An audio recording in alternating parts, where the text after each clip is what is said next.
룻기가 사사기 다음 그리고 사무엘 상하 앞에 놓여 있는 이유를 어제 잠깐 설명을 해드렸습니다. 그러니까 사사기의 시대의 특징이 자기 소견에 옳은 대로 행하던 시대였기 때문에 그 자기 소견에 옳은 대로 살던 사람들에게 하나님의 언약이 있다고 하는 것을 상기시키기 위해서 이 룻기라고 하는 책을 사사기 다음에 위치를 해서 다시 언약의 백성으로 만들어가는 과정을 하나님이 계획하고 계셨기 때문에 이 사사기 다음에 이 룻기서를 배치하지 않았는가 이렇게 생각을 하고, 또 오늘 사사기 1장 룻기 1장 1절에도 이 룻기의 배경이 언제냐 하면 자기 소견에 옳은 대로 행하던 시대가 바로 이 룻기의 배경이다라고 하는 말씀을 어제 드렸습니다. 근데 이스라엘 백성들은 이 말씀을 보면서 또 하나 생각해야 될 배경이 뭐냐면, 이스라엘 백성들은 머릿속에 그 땅의 신학을 가지고 있었습니다. 신학이라고 하는 말은 목사들이 신학교에서 공부하는 어려운 신학이 아니라 뭐냐면, 신학은 하나님에 대한 생각이 신학이고, 인간학이라 하면 인간에 대한 생각이 인간학이고, 죄론 그러면 그건 죄에 대한 생각인데, 이스라엘 백성들은 이 땅에 대한 분명한 생각을 가지고 있었다는 말입니다. 그 사람들이 60년대 때 6.1 전쟁이 일어났을 때 미국에 있던 이스라엘 유학생들이 총을 들고 전쟁터에 나가기 위해서 귀국을 했던 이야기, 반대로 아랍 친구들은 혹시 전쟁에 징집돼서 끌려갈까봐 도망갔던 이야기, 우리가 어릴 때 이스라엘 이야기를 들으면서 애국심을 고취시키던 선생님들이 해주시던 이야기였는데, 그 사람들이 그렇게 할 수 있었던 이유는 시오니즘이라고 하는 것도 있었지만, 그 사람들은 땅의 신학을, 즉 땅에 관한 분명한 하나님의 계획이 있다고 하는 것을 알고 있었던 사람입니다. 그런 이야기가 창세기에도 나오고 출애굽기에도 나오는 겁니다. 그래서 모세가 애굽에서 이스라엘 백성들을 출애굽시키는데 그 배경도 사실은 이스라엘 백성들이 가지고 있는 땅에 관련된 생각들이 정리된 것이고, 또 아브라함이 하나님의 부르심을 받아서 갈대아 우르에서 하란을 거쳐서 가나안까지 오는 그 과정에서도 사실은 이스라엘 백성들이 땅에 관련된 분명한 하나님의 계획을 알고 있었기 때문에, 땅의 신학을 가지고 있었기 때문에 그들은 그렇게 모든 성경의 배경에는 그 땅의 신학이 있다라고 하는 겁니다. 하나님의 인도하심을 따라 가보니 그곳에 구원이 있었고, 하나님의 도우심을 받아서 살아보니 그곳에 우리가 믿음 생활할 수 있는 곳이 있었다라고 하는 것입니다. 그래서 아브라함도 보면 자기가 살던 땅에 흉년이 드니까 애굽으로 가지 않습니까? 그러다가 다시 땅으로 돌아옵니다. 또 이삭도 살지 못할 것 같은 흉년 피해서 내려갔을 때 어디로 내려갔느냐면 블레셋으로 내려갔다가 다시 그 땅으로 돌아옵니다. 야곱도 형 에서가 자기가 장자권을 뺏은 것 때문에 죽이려고 하니까 브엘세바로 도망가지 않습니까? 그런데 그가 죽음의 위험을 감당하면서까지 야복강을 건너서 자기 땅으로 돌아가려고 했던 모습을 여러분 기억하시죠? 그 야복강가에서 환도뼈가 부러지고 하나님의 사자와 밤새 싸우면서라도 그는 자기 땅으로 돌아가려고 했다고 하는 사실을 우리는 볼 수 있습니다. 요셉도 그랬죠. 요셉이 자기 후손들에게 내가 죽거들랑 너희들이 우리 땅으로 돌아갈 때 내 해골을 가지고 가달라, 이렇게 말씀을 하지 않았습니까?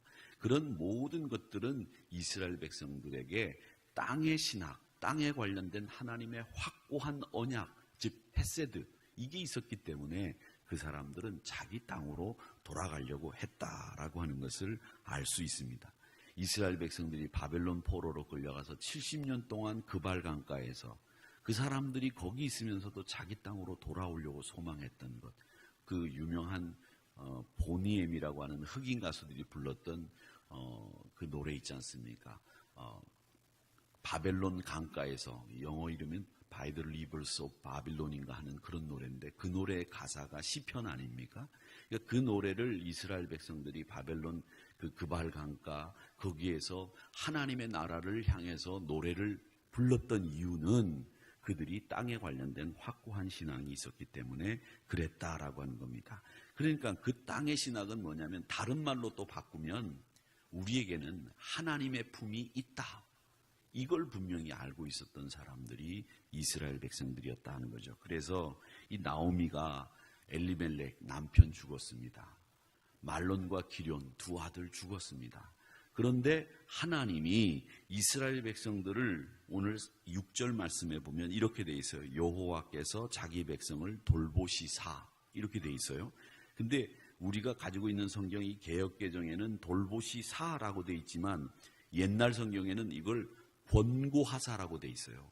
근데 권고하사라고 하는 말은 우리가 지금 듣기에도 권면하고 충고하고 어드바이스 하는 것처럼 들리잖아요. 그런데 이 말씀의 원래 본뜻은 우리가 지금 가지고 있는 이 성경이 맞습니다. 돌보시사, 케어해 주시사 이런 말이에요. 그러니까 하나님께서 우상을 섬기고 하나님을 떠나 있는 이스라엘 백성들을 향해서 가나안 땅에 흉년이 들게 하셨는데 이제 백성들이 정신을 차리니까 하나님이 그 땅을 돌보아 주셨다는 거예요.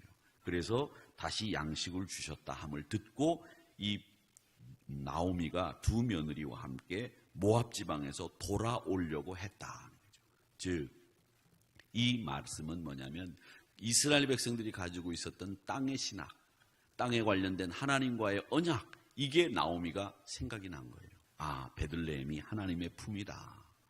내가 그곳으로 돌아가야 산다. 내가 그곳으로 가야 일어날 수 있다라고 하는 것을 생각한 겁니다. 그래서 돌아오려고 일어났다라는 거죠. 이 떠남에는 두 가지 종류의 떠남이 저는 있다고 생각을 하는데 하나는 이 축복의 떠남이 있어요. 그 축복의 떠남은 회복의 떠남입니다. 이 축복의 떠남의 회복의 떠남은 뭐냐? 똑같이 떠나도 불행을 자초하는 떠남이 있습니다. 탕자가 집을 떠나면 그건 불행을 자초한 떠남이고 그 떠남은 망치는 길을 향해서 가는 떠남이었어요. 그런데 탕자가 돼지 쥐염 열매를 먹으면서 아버지의 집이 생각이 나고 내가 여기 있어서는 안 되겠다 생각하고 일어났을 때 그 떠남은 회복의 떠남입니다. 그러니까 우리가 이 하나님께로 돌아가는 떠남은 회복의 떠남의 시작이에요. 나오미는 결국 어디로? 아버지의 품으로 돌아가야 되겠다라고 하는 그 원점으로 돌아가는 회복의 떠남을 결정한 겁니다. 그러니까 우리가 현실이 눈을 어둡게 할 때도 있지만 판단을 그르게 할 때도 있지만 한 가지 분명한 것은 우리가 하나님 앞에서 회복의 떠남 그리고 축복을 향한 떠남, 이 떠남이 우리에게 있어야지 불행을 향해서 망치는 길로 가는 이 탕자와 같은 떠남은 없어야 되겠다라고 하는 생각입니다. 그래서 우리 모두가 하나님을 향해서 갈 때는 항상 회복과 축복을 향한 떠남을 우리가 감행하는 믿음의 성도들이 돼야 되겠다. 이것이 하나님이 우리에게 주신 땅의 신학을 통한 교훈이다라고 하는 것을 여러분 꼭 기억하시기를 주님의 이름으로 축원합니다. 또 하나 이 말씀을 보면 하나 의문이 생기는 게 있습니다. 그 어떤 의문이 생기느냐 하면 이 나오미 가정은 갈렙의 후손이에요. 갈렙. 그러니까 이 갈렙은 이스라엘 백성들이 가나안을 정복을 할 때에 모세 영도 아래서 이제 가데스 바네아라고 하는 곳에 머물러 있을 때 12지파의 정탐꾼을 보내지 않습니까? 그 각 지파의 정탐꾼을 보낸 다음에 돌아와서 보고를 하는데 그 보고 때에 여호수아와 갈렙만 뭐라고 얘기하느냐면 아유 백성 여러분, 모세 여러분, 모세 선생님 우리가 가서 가나안을 정탐해 보니 그들은 우리의 밥입니다. 이렇게 얘기를 했거든요. 그러니까 제대로 보고를 해서 이스라엘 백성들로 하여금 가나안을 정복할 수 있게 만들었던 사람들이 이 갈렙과 여호수아고 이 갈렙은 나중에 후일 나이 먹었을 때 이 산지를 여호수아와 함께 나에게 달라고 이것을 끝까지 내가 나이 먹어서도 하나님께서 주신 사명이라고 한다면 감당하겠습니다. 이런 각오를 다졌던 사람이 바로 갈렙입니다. 그러니까 하나님을 위해서 중심을 가지고 살았던 사람이 갈렙이라는 사람이에요. 하나님을 위해 공헌도 했고 역할도 했고 수고도 많이 했습니다. 그 사람의 후손이 누구냐면 나오미의 남편 엘리멜렉이에요. 그렇다면 이 사람들이 잘못 생각을 하고 판단해서 베들레헴을 떠났다고 하지만 그곳에서 사는 동안에 우리 생각에는, 우리 인간적인 생각에는 그거예요. 제가 생각할 때도 하나님 갈렙의 후손이고 또 기근을 피해서 간 거 아닙니까?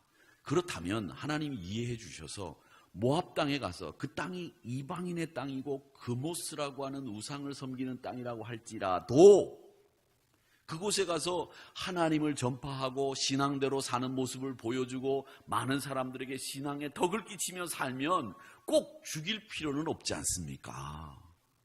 그렇게 이야기할 수 있다는 거죠. 안 그렇습니까? 여러분 생각은 어떠신지 모르겠는데 제 생각엔 그래요. 우리가 왜 그 결혼할 때 저희 아버님도 그런 얘기를 하시던데 결혼할 때 안 믿는 집 배우자를 만나서 결혼하는 여자들이 10중 8구 열의 9은 하는 말이 아버님 제가 저 집으로 장가 가서 저 집으로 시집 가서 저 집을 내가 예수 믿는 가정으로 만들어 보겠습니다. 그렇게 얘기를 하죠. 그게 쉬운 일인지 어려운 일인지도 잘 모르고 그게 이루어지는 경우도 있지만 그렇게 얘기하고 가시는 분들이 있고 사실 그렇게 만드는 분들도 있습니다. 우리 권사님들 가운데 얘기 들어보면 정말 아무도 안 믿는 집에 시집 와서 그 집안을 다 예수 믿게 만드는 분들이 계시거든요. 여기에도 몇 분 계신데 그런 권사님들이 계시거든요. 그런 걸 생각하면 그게 훨씬 더 하나님 편에서는 유익한 일 아니에요. 그런데 갈렙의 후손이고 하나님을 위해 공헌한 것도 많고 이스라엘 백성들이 존경하는 그 갈렙의 후손인 이 엘리멜렉이 모압 땅에 가서 살면서 하나님을 증거하고 예수 믿는 사람답게 살면서 예수님 하나님 증거하면서 그때는 예수님은 증거할 수는 없었지만 그렇게 살면 얼마나 좋겠어요. 그런데 하나님은 그를 죽여버렸다는 거죠. 여기서 우리가 한 가지 생각해야 될 일이 있습니다. 그게 뭐냐면 일부러 안 믿는데도 선교사 보내는데 우리가 늘 이런 것을 하면서 생각하고 잘못 생각하는 게 있는데 그것 뭐냐 하면 자기 합리화입니다. 변명입니다. 엘리멜렉이 잘못 판단해서 모압으로 이사를 갔어도 그 땅에 사는 동안 전도하고 하나님을 전하면서 살면 좋지 않느냐라고 하는 생각을 가지고 있는데 이게 바로 자기 합리화입니다. 우리가 살면서 신앙생활 하면서 제일 위험한 것 그 중에 하나가 바로 자기 합리화입니다. 이 정도 하면 되지. 내 만족을 추구하는 신앙생활 그게 참 어렵고 힘든 겁니다. 내가 말하는 것이 옳다. 내가 말하는 것이 이게 맞는 거다. 이렇게 생각하는 순간에 오류에 빠지기 쉽습니다. 그렇기 때문에 저는 이 하나님께서 우리 믿음의 사람들에게 주는 지혜는 다른 게 아니라 하나님 편에서 생각할 수 있는 능력과 지혜를 주신다고 생각을 합니다. 하나님 편에서. 그게 자기 합리화를 피할 수 있는 가장 좋은 방법이다.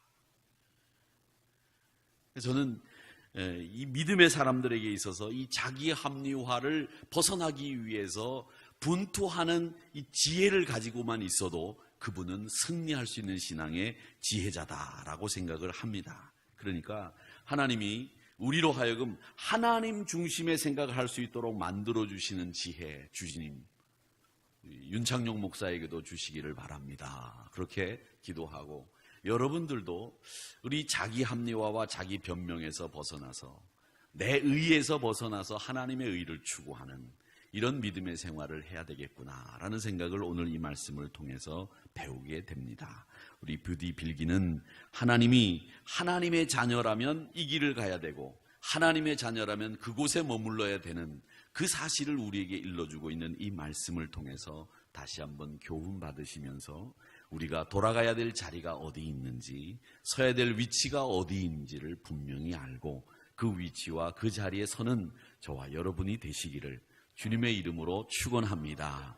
그래서 제가 볼 때 우리 이 베들레헴으로 돌아가는 나오미의 모습을 보면서 우리 신앙이 이런 신앙이 되어야 되겠구나라는 생각을 해보았습니다.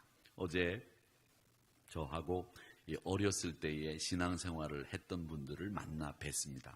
다 목사님이 되시고 장로님이 되계신데 쭉 얘기를 하다가 윤 목사님, 예, 그랬더니 윤 목사님 옛날 그 선배 목사님들의 설교를 요즘 젊은 목사님들이 리메이크를 해서 설교를 하는 경우들이 있다는 거예요. 그래서 어떻게 그런 일들이 왜 있습니까? 그랬더니 만나교회 이제 김우영 목사님이 이제 돌아가시고, 이제 물론 돌아가시기 전에 아들 김병삼 목사님에게 담임 목사직을 이제 넘겨주셨지 않습니까? 이제 그 목사님이 이제 설교를 하시는데 아버지의 설교를 그대로 리메이크를 해서 했대요. 그걸 한 주간뿐만 아니라 한 달 정도를 이렇게 했는데 그 교인들이 아버지에 대한 향수를 가지고 있는 그 교인들이 아들 목사님이 그 아버지의 설교 본문을 그대로 설교를 리메이크를 해서 하는데 또 다른 은혜가 있었다는 거예요. 그래서 그 목사님들하고 장로님들이 저한테 제안하기를, 목사님 이런 즈음에 한번 이명재 목사님이나 백장은 목사님이 했던 그 유명한 설교들 중에서 몇 가지를 목사님이 나름대로 리메이크를 해서 한번 설교를 해보시면 그것도 굉장히 좋은 아이디어가 아니겠습니까? 아, 그렇습니까? 그런데 그분들 중에서 그 이명재 목사님의 포기와 순종이라고 하는 설교 있지 않습니까? 그걸 아직도 기억하시는 분들이 있고, 한 목사님은 포기와 순종이라고 하는 설교 때문에 자기가 목사 되기로 결정했다는 거예요. 그러니까 목사님이 꼭 한번 그 포기와 순종과 백장은 목사님의 유명한 설교를 리메이크를 해서 주일날 설교를 해보면 왜 예전 그리고 지금 비포, 뉴, 애프터 이런 거 그 왜 성형외과에 하기 전에 수술하기 전에 얼굴과 수술하고 난 뒤에 얼굴 나오는 것처럼 과거 목사님의 설교와 또 윤 목사가 하는 설교하고의 그 대조를 이렇게 이루면서 교인들에게는 또 다른 은혜가 될 거니까 한번 해보라고 그렇게 이야기하더라고요. 그래서 제가 어제 저녁에 사무실에 나와서 쭉 책을 보면서 그 이명재 목사님의 설교집과 백장은 목사님 설교집, 또 인터넷에 있는 백장은 목사님의 설교들이 있어서 쭉 훑어봤습니다. 그 얘기는 뭐냐면 원점으로 돌아가는, 그리고 과거의 좋은 점들을 우리가 있었던 자리가 어디 있는지를 윤창용 목사에게 다시 한번 생각해 보라고 하는 권면이라고 저는 생각을 했습니다. 그래서 우리가 가야 되는 길이 어디인지를 다시 한번 돌아보며 점검하고 바라보며 점검하는 이런 시간들이 우리에게 필요하지 않을까라는 생각을 해보았습니다. 부디 이 나오미의 돌아가려고 하는 이 생각을 가지고 이 아침에 우리가 서야 될 자리와 우리가 가야 될 목표가 어디인지를 깊이 생각하시면서 하나님이 우리를 이끌어 주신다고 하는 확고한 헤세드 가운데 서시는 저와 여러분이 되시기를 주님의 이름으로 축원합니다. 기도하겠습니다.